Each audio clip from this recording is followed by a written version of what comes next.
All right, so we're going to talk about the war in the Pacific today. We're going to look at, uh, as I told you, the European theater was the ETO, and this is the PTO, the Pacific Theater. Okay, so here you can see the map of Asia, and as you can see right here in uh, in this region to the north, this is this whole line here. This is where the Japanese furthest extent of influence was. And by the time we had gotten into the war after Pearl Harbor, very shortly after that, they started going to different places. They started doing what's called island hopping. And they kind of picked us apart in places where we were vulnerable and allowed themselves to get more and more territory in the hopes of bringing an end to the war. Now, the one thing to understand about the Japanese goal in World War II when it came to the United States, there's really no Japanese goal of getting us, invading the United States and having this complete takeover of the U.S. Their goal is to force an end to the war as quickly as possible. They want to basically put us in a position where we are willing to surrender to terms to get oil trading with them again. And that's an important thing to understand with this. It's all about ending the war for the Japanese, where our goal was unconditional surrender. They were going to surrender us with absolutely no terms. So after Pearl Harbor, the Japanese start island hopping, and they take over island after island in the Pacific. The U.S. Navy was not in much of a position to stop them. We're licking our wounds after Pearl Harbor, and the Japanese are really running rampant, just as Yamamoto thought he would. They take over Guam, they take over Wake Island, they take over the Philippines just like a day or two after Pearl Harbor and catch us napping. We should have been on a much more heightened state of alert. The general in charge of everything in the Pacific was Douglas MacArthur, Mac, as they called him. When the Philippines was taken over, he famously proclaimed, "I shall return," which he eventually does when the war comes to an end. But that was a very famous saying by MacArthur. One of the things he was most noted for. MacArthur will come up again when we get to the Korean War. A few significant battles. One is Doolittle's raid. This is the bombing of Tokyo that caught Japan by surprise, and it lifted U.S. spirits. So after Pearl Harbor and a lot of the island hopping, people aren't feeling too good about the war. And Doolittle, they were able to launch bombers off aircraft carriers, which they didn't think was possible, and actually bomb the city of Tokyo. And it was a big deal. This lifted U.S. spirits, kind of like all right, we hit back with something and got a real victory here. One of the other significant things was the Battle of the Coral Sea. This was a big naval battle, but the significance of this is it's the first naval battle where there's absolutely no ship-to-ship confrontation. It was all done with fighter planes launched from aircraft carriers in different types of waves. So that was a significant battle as a result of that. This is the first naval battle in history where two ships aren't shooting at each other. The biggest battle, though, from in terms of naval warfare, and probably the most significant in U.S. history, is the Battle of Midway. This is the turning point of the war in the Pacific. It is July of '42, so it's shortly after that 6-month period that Yamamoto knew he'd run rampant. Now, we intercepted coded messages from the Japanese, and we knew what they were doing. We actually kept seeing them referring to what they kept referring to point AF, and they kept referring to it over and over again. And our code breakers, they felt like they were talking about Midway, and they decided, well, let's send a test out. We know what their codes are for certain things, so we'll send a test out that there's an issue at Midway that we know we could translate their coded messages. So sure enough, they send this thing out about Midway, and they see the exact same message come up about point AF. And they know now that the Japanese there's a lot of chatter by the Japanese about Midway Island. Midway Island is, to the west of Pearl Harbor, but to the east of, most of the islands in Japan. It is this Midway point. If Midway goes down, the next stop is Hawaii. It would give the Japanese a refueling and launching station to bomb Hawaii and actually bomb U.S. territory over and over again. The commander of the Pacific Fleet, CINCPAC, as you see here, Commander-in-Chief Pacific Fleet, it was a guy named Nimitz. And This was one of the interesting things. The Japanese thought they were going to have the element of surprise when it came to the Battle of Midway, but they didn't know that we knew that they were coming. So since they didn't know that we knew uh, that they were coming, it gave us the ability to actually surprise the Japanese fleet. And we are successful in that. Nimitz moved the fleet, and they countered where they knew and were aware that the Japanese were coming from.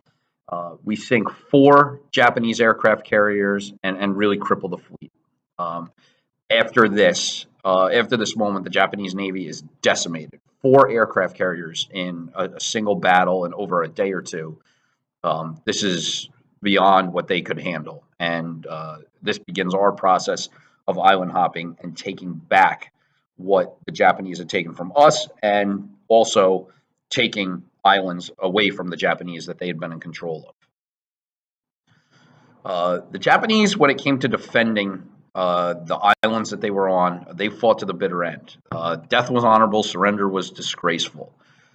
And one of the stupidest ideas in the history of warfare that the Japanese came up with was kamikaze pilots. And they would load these planes up with bombs. They would send the Japanese out, and their whole goal was to crash land into American ships to try to sink them. This was highly unsuccessful, a waste of a pilot, a waste of planes, and it was not so. It's a scary thing for those sailors on those boats. My college roommate, his grandfather was a Navy gunman in World War II, and he said you could actually see the whites of their eyes. That's how close those suicide bombers would get. So it was not, I'm sure the first people that faced that, they didn't know what was going on, and then they quickly realized what was happening. 2 of the more significant battles from World War II is Iwo Jima and Okinawa. Iwo Jima is a sulfur island. They mine sulfur there. Sulfur does not have the best smell. About 20,700 Japanese defended this island. In the invasion, we lose 6,000 Americans, but of that 20,700 Japanese that defended the island, only 200 survived. So they were not willing to surrender. This is a real sign of the way the Japanese were. They were not going to give up.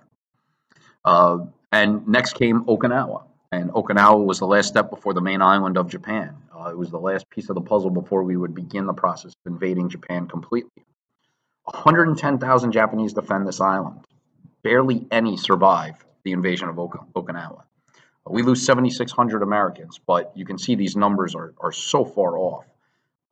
That's over a 10-to-1 ratio of Japanese that are killed versus Americans, and they were in the defensive position, which is more of it can be more advantageous at times, but they just couldn't handle what we were throwing at them, but they wouldn't surrender either, and that's what made fighting the Japanese very difficult because of that idea. They would rather die than surrender. Now, at the start of the war, we created a program to make the atomic bomb, and that program was known as the Manhattan Project.